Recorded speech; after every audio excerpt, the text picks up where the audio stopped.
आमर सामर्थ्य आमर शक्ति आम परिवार प्रतिपाटना आसंता फेब्रुआरी 2 तारिख दिन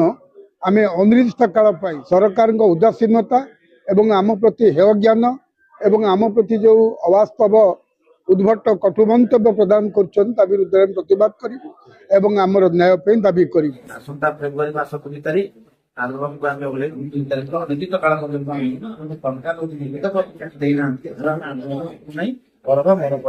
शुणु आपण मैंने अल्प बहुत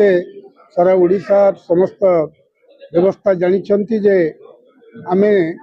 आमर 3 गोटी दाबी नहीं आम आंदोलन करूँ गत मार्च मास 25,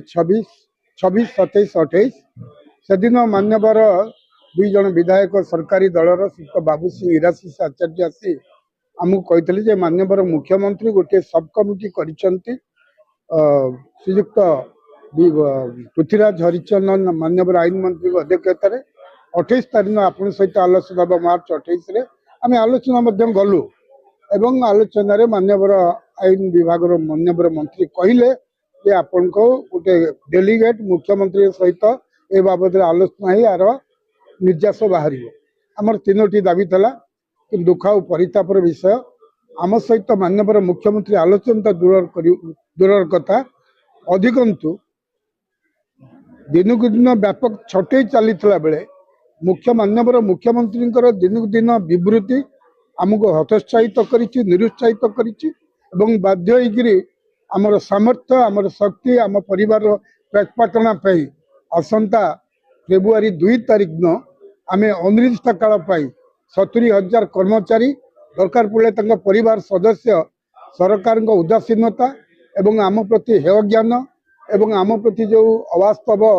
उद्भट कटु मंतव्य प्रदान कर विरुद्ध प्रतिवाद करूँ आमर न्याय दाबी करूँ।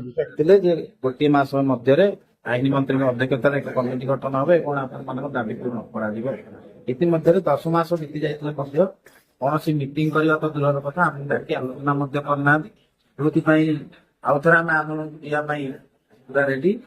आसंता फेब्रुआरी मास 2 तारिख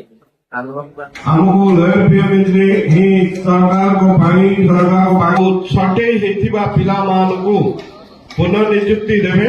सम्मान और स्वाभिमान को फेरे आम मान को बलि पकड़ा चाहिए तथापि आम आम निजर सम्मान परिवार सम्मान आम लड़वा